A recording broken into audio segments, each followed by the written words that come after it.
सुत्केरी भइसके पछाडिदेखि नै कमन प्रब्लमहरूमध्ये स्तनपानको समस्या पनि एक हो। धेरैजसो आमाहरूलाई सुत्केरी भइसके पछाडि स्तनबाट दुध नै आएन, कम आयो, शिशु अगाएन, शिशुलाई चाहिँ घरिघरि स्तनपान गराउनलाई उठ्नु पर्यो, बिउजिनु पर्यो, जसले गर्दा मलाई आराम पुगेन भन्ने यस्ता प्रब्लमहरू चाहिँ एकदमै कमन हो। र यस्ता समस्याहरूलाई कसरी समाधान गर्ने, कसरी स्तनबाट दुधको उत्पादनलाई बढाउन सकिन्छ, शिशुलाई पुगेको नपुगेको कसरी थाहा पाउने भन्ने बारेमा आजको यो एपिसोडमा जानकारी दिनेछु। नमस्कार, म मिडवाइफ गोमा कार्की। सबैभन्दा पहिलो कुरा हामीले के बुझ्नु पर्यो भन्दाखेरि आमाले मैले चाहिँ आफ्नो शिशुलाई स्तनपान गराउन सक्षम छु, म आफ्नै दुधले पुर्याउँछु भनेर आफूले कन्फिडेन्स बिल्ड गर्नुपर्छ। यसले पनि तपाईँको शरीरमा धेरै हर्मोनहरू, दुधसँग रिलेटेड हर्मोनहरू रिलिज हुनलाई चाहिँ हेल्प गर्छ। आमा जति शान्त हुनुभयो, जति दुखाइहरू छैन शरीरमा, त्यसै गरेर बेबीलाई जति धेरै चलाउनु भयो, खेलाउनु भयो, सँगै राख्नुभयो अनि सँगै जति आराम गर्नुभयो त्यति धेरै दुधको उत्पादन बढ्छ। चाको, घिउ, भात धेरै खाएर दुध आउने होइन, तर आमाले जति धेरै स्तन खाली गरिराख्नुहुन्छ, बेबीलाई स्तनपान जति धेरै पटक गराउनुहुन्छ, बेबीले स्तनपान गरेर पनि यदि स्तनमा अझै दुध बाँकी छ भने त्यसलाई निचोरेर स्टोर गरेर राख्ने अथवा चाहिँ फाल्ने, त्यो गरेर भए पनि स्तनलाई जति धेरै खाली राख्नुहुन्छ त्यति धेरै स्तनबाट दुधको उत्पादन हुन्छ। हरेकपल्ट स्तनपान गराउनु अगाडि चाहिँ तपाईँले 1 ग्लास जति झोल खाने कुराहरू खानुपर्छ र दिनभरिमा पनि तपाईँले झोल कुराहरू जस्तै ज्वानोको झोल, दालको झोलहरू, तरकारीको रसहरू, दुध, गेडागुडीको रसहरू, यस्ता झोलिलो कुराहरू, मासुको सुपहरू, जति धेरै झोलिलो कुराहरू खानुहुन्छ त्यति नै स्तनबाट दुधको उत्पादन बढ्छ। तपाईँले स्तनपान गराउँदाखेरि सही तरिकाले गराउनुपर्छ। बेबीलाई समात्दाखेरि पनि बेबीको टाउकोदेखि ढाडहरू सबैलाई राम्रोसँग सपोर्ट गरेको हुनुपर्छ। बेबीले चाहिँ राम्रोसँग स्तनमा अट्याचमेन्ट पाउनुपर्छ र बेबीले चाहिँ तपाईँपट्टि फर्केको हुनुपर्छ र तपाईँले बेबीलाई हेरेको हुनुपर्छ। स्तनपान गराउँदाखेरि तपाईँले मोबाइल हेर्ने, अरू कुराहरू हेर्ने, होइन, अरू माइन्ड डिस्ट्र्याक्ट गर्ने अरू कुराहरू गर्नुभयो भने यसले गर्दा तपाईँको शरीरमा हर्मोनहरू राम्रोसँग रिलिज हुँदैन।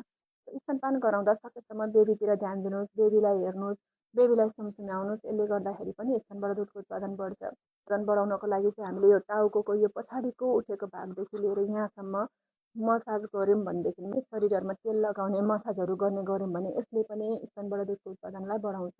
स्तनपान गराउँदै हुनुहुन्छ भने जहिले पनि यो ढाड चाहिँ सिधा हुनुपर्छ, यो कुरालाई पनि ध्यान दिनुपर्छ। त्यसरी निहुरेर खुवाउनु भएको छ अथवा अप्ठ्यारो गरी खुवाउनु भएको छ भने त्यो दुखाइले गर्दाखेरि तपाईँलाई अप्ठ्यारो भएको कारणले गर्दाखेरि राम्रोसँग हर्मोनहरू रिलिज हुँदैन।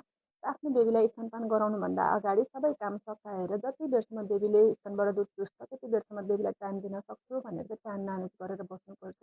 र स्तनपान गर्दा गर्दै हतार गर्ने, बिचमै छुटाउने गर्नु भएन।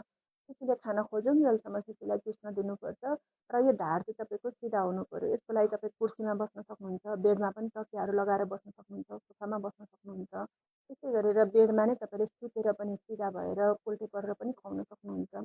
एउटै आसनमा, एउटै पोजिसनमा जहिले पनि यसरी खुवाउनु भन्दा पनि बेबीलाई चाहिँ कहिले काखी मुनिबाट कहिले यता घुमाएर त्यसरी खुवाउनु भयो भने चाहिँ धेरै दुध चाहिँ आउँछ। स्तनपान सुरु गराउनुभन्दा अगाडि हल्का मनतातो पानीमा कपडा भिजाएर त्यो कपडाले चाहिँ आफ्नो स्तनलाई राम्रोसँग पहिला सेकाउने, माथिबाट तलतिर निप्पलतिर चाहिँ निचोड्दै लिएर आउने, होइन, बिस्तारै चाहिँ रोल गरेर तलमाथि सबैतिर मसाज गर्ने अनि स्तनपान गराउनुपर्छ। र स्तनपान गराउन अगाडि अलिकति निचोरेर यदि हामीले बेबीलाई स्तनपान गरायौँ भने राम्रोसँग चुस्छ। र स्तनपान गराइसके पछाडि पनि यदि तपाईँको स्तनमा अझै दुध बाँकी छ, आइराखेको छ अथवा स्तन साह्रो छ भने त्यसलाई हामीले निचोरेर सफा कचौरामा, सफा ग्लासमा अथवा बिर्को भएको सिसाको राम्रो भाँडामा चाहिँ सफा गरेर निचोरेर राखेर पछि केही पनि प्रयोग गर्न सक्छौँ। अर्को, आमाले आराम पाउनु भएन भने पनि स्तनबाट दुधको उत्पादन हुँदैन, राम्रोसँग दुध आउँदैन। बेबीको सानो पेट हुने भएको हुनाले घरिघरि खान खोज्छ। घरिघरि खान खोज्यो भने चाहिँ घरिघरि आमा नै उठेर खुवाउनुपर्छ भन्ने छैन। 1-2 पटकको लागि तपाईँले स्तनबाट निचोरेर दुध राखिदिनु भयो भने परिवारका अरू सदस्यहरूले पनि चम्चाको माध्यमबाट बेबीलाई खुवाइदिनु भयो भने आमालाई चाहिँ आराम हुन्छ। र कसरी हुन्छ, परिवारका सदस्यहरू सबैजनाको सहयोगमा चाहिँ आमालाई पनि आराम पनि दिनु पर्यो। आमाले आफ्नो शिशुको लागि हरसम्भव प्रयास गरेको हुन्छ। यसले खाँदै खाँदिनँ त्यही भएर दुध आएन, यो कस्तो खालको, यसको त दुधै आउँदैन, मेरो त यति आउँथ्यो उति आउँथ्यो भनेर यसरी कम्पेयर गरिदिनु हुँदैन। यसले आमालाई चाहिँ साइकोलोजिकल प्रब्लम क्रिएट गर्छ, जसले गर्दाखेरि झन् दुध आउँदैन। र आमालाई के छ त, तिमीले खुवाइराखेको छौ, कोसिस गरिराखेको छौ, कोसिस गर्दै गर, घरिघरि खुवाउँदै गऱ्यो भने चाहिँ पछि आइहाल्छ नि भन्ने कुरा चाहिँ बुझाउनु पर्यो, सम्झाउनु पर्यो र सपोर्ट गर्नु पर्यो। परिवारको सदस्यको पनि उत्तिकै महत्त्वपूर्ण रोल हुन्छ है यो कुरामा।